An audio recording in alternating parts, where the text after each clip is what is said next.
Fala, meu povo, quando lemos um livro de literatura, podemos ou não encontrar lições que vamos levar para nossas vidas. Algumas lições são mais óbvias, outras vão formar o nosso caráter, opinião e imaginação também. Nesse vídeo eu quero falar sobre um personagem que me fez refletir muito sobre culpa, sobre redenção e sobre esse se achar superior que existe na nossa sociedade e que também existia na sociedade dele. Confesso que a primeira vez que eu li Crime e Castigo foi na faculdade e eu tava na metade da leitura e pensei, caramba, eu não tô entendendo nada.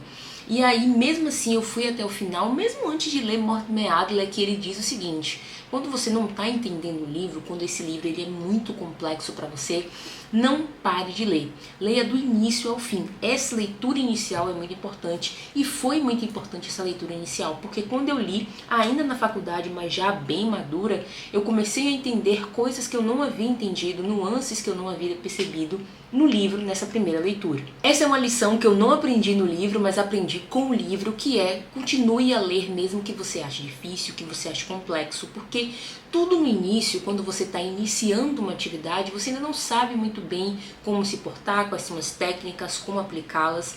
E isso faz parte. A leitura é uma atividade de muita repetição.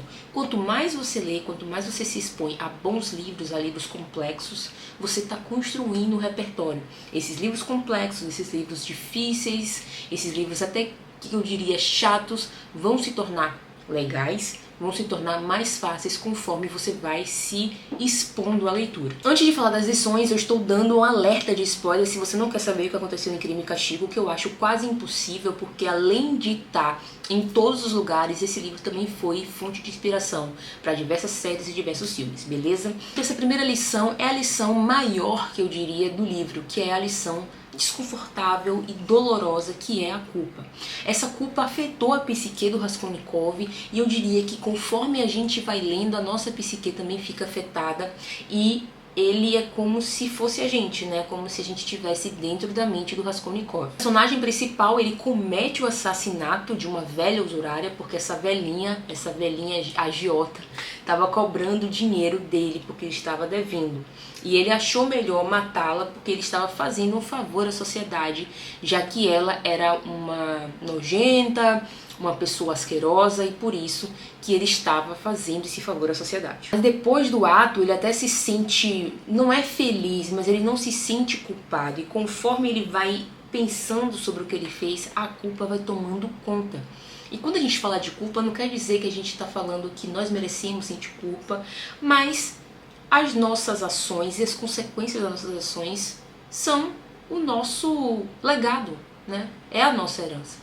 Quando a gente comete um ato, quando a gente fala alguma coisa, quando a gente faz alguma coisa, seja boa ou ruim, o que vem dela é a nossa herança.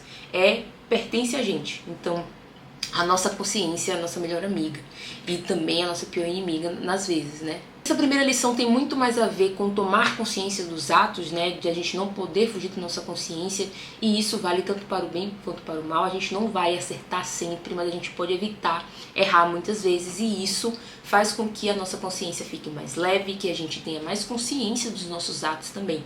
Então essa é a primeira lição que eu tirei. Falei, caramba, o Raskolnikov não tinha a consciência dos atos e ele teve a partir do momento que ele fez aquilo, né? Então ele teve que fazer para entender o quão a magnitude daquilo que ele fez, né? O quão grande e o quão sério, grave era o que ele tinha feito. Ou seja, no final das contas, não é o crime que destruiu ou pelo menos fez da vida dele um inferno boa parte do livro, mas o peso da culpa daquele ato, né? É o peso da culpa, o peso da consciência dele que o fez sofrer e que o fez chegar na redenção. A segunda lição tem a ver com buscar justificativa o tempo inteiro.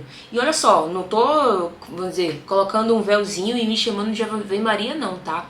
Eu às vezes tento justificar os meus erros por achar que naquele momento era a melhor ação que eu tinha para fazer. Mas se eu pensasse um pouquinho, talvez eu tivesse feito de uma forma diferente. E quando a gente justifica, a gente está querendo arrumar porquês, alternativas, para dizer que a gente fez aquilo. Mas muitas vezes não tem por que a gente se justificar. A gente errou, só pede desculpa e segue a vida, né? E claro, se você precisa se arrepender de verdade.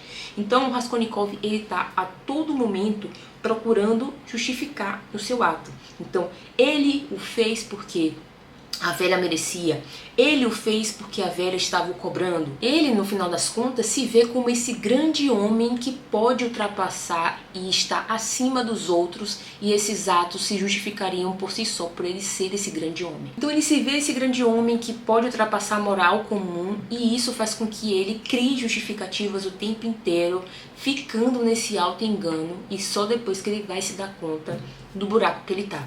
Então, se a gente fica procurando justificativas, a gente tá nesse auto-engano. A gente precisa refletir mesmo, tá? Refletir de uma forma concisa, de uma forma séria as nossas ações. E a terceira lição tem a ver com redenção. Eu já falei sobre culpa, eu já falei sobre auto-engano, mas no livro Crime e Castigo também há a redenção, que é nessa personagem chamada Sônia. A Sônia é a personificação da fé, é a personificação da redenção do Raskolnikov. A Sônia também é a personificação do amor incondicional diante desses pecados cometidos. Veja que essa personagem ela tem uma vida muito sofrida, ela faz coisas que ela não gostaria de fazer por causa da família, para sustentar a família, com um objetivo muito nobre, né? Então ela também é essa personificação de uma pessoa que na sociedade não é vista como uma pessoa justa, como uma pessoa querida, como uma pessoa, vamos dizer, pertencente à sociedade, é como se ela fosse a escória, e ela é a pessoa que vai levar o Raskolnikov na redenção, que acolhe o Raskolnikov e o ouve. O Raskolnikov, no início, ele acredita realmente que a redenção é algo muito, muito longe dele, que o que ele fez não tem perdão, e a Sônia, aos poucos, vai mostrando que não, que existe perdão além do que você fez, ou seja, que há uma redenção por mais horrível que você tenha sido. A questão é que se você está preparado para essa redenção. Afinal, você precisa estar arrependido, você precisa sofrer a dor de ter feito o que você fez, e aí então você se perdoar e ser perdoado. A quarta lição é sobre solidão. Quando acontece este ato, Raskolnikov ele escolhe se isolar das pessoas. Então as pessoas que eram amigas deles ou que eles era próximo começaram a ser repelidas, afastadas, e ele se vê como esse ser superior, como esse homem que vai além da moral comum, e por isso essas pessoas são como se fossem ralé para ele, não interessa para ele, tá? E claro que a solidão que eu tô falando aqui não é aquela solidão de você ficar um tempo sozinho, de você precisar pensar, de você, sei lá, querer jogar um jogo, ler um livro. Não, é uma solidão triste mesmo, é uma solidão mental, aquela solidão que você não consegue se ver com ninguém. O Raskolnikov é essa personificação dessa solidão, né? Ele afasta as pessoas dele, ele também faz com que ele tenha uma imagem de estar sempre certo, e isso afasta cada vez mais também, enfim. A última lição que resume esse livro é o valor da empatia e do amor genuíno. Sônia é uma personagem central nesse livro porque é ela que representa esse amor genuíno, essa empatia, e vai levar o Raskolnikov do fundo do poço como se fosse, sei lá, o inferno de Dante até o paraíso, porque é a partir dela que ele vai entender que ele não só tem o direito à redenção, como é totalmente alcançável, e ele vai alcançar aos poucos a partir do sofrimento, do entendimento disso. Então quando ele entende o valor do sacrifício, da bondade de Sônia, é como se uma chave virasse na cabeça dele e ele entendesse que o amor não é apenas um sentimento, mas sim uma força transformadora. E se você percebeu, dentro dos livros do Dostoiévski tem elementos da fé cristã, e não é à toa, ok? Ele passou por uma prisão e um exílio na Sibéria, e esse fato, né, mudou drasticamente a visão dele, o que fez adotar a fé cristã, e dentro dos livros há isso. Não é um tratado sobre a fé cristã, mas perceba que existe o perdão, a redenção, o amor, o crime, o pecado. Tudo isso são elementos da fé cristã que estão dentro do livro Crime e Castigo, mas contados de uma forma completamente literária que te coloca dentro da mente do Raskolnikov. Ou seja, Crime e Castigo não é uma história de um assassinato, de um simples assassinato como a gente vê, por um exemplo, nos livros da Agatha Christie. Na verdade, a gente está falando do embate entre o bem e o mal, entre a sua sombra e a sua luz, entre o momento que você quer cometer um ato proibido e o momento que você se olha e se pergunta, quem sou eu? E Dostoiévski, Raskolnikov continuam fazendo sucesso porque, como eu já falei em outros vídeos, tratam de temas universais. Os livros clássicos têm essa característica de tratar de temas universais que ultrapassam barreiras. Amor, perdão, pecado, redenção, tudo isso são temas universais, os quais Raskolnikov nos mostra muito bem através da pena de Dostoiévski. Se você gostou desse vídeo, não esquece de deixar o seu like e curtir esse vídeo. E também não esquece de conferir esse videozinho aqui em que eu falo sobre o Aldous Huxley, que é bem interessante. E eu te vejo no próximo vídeo.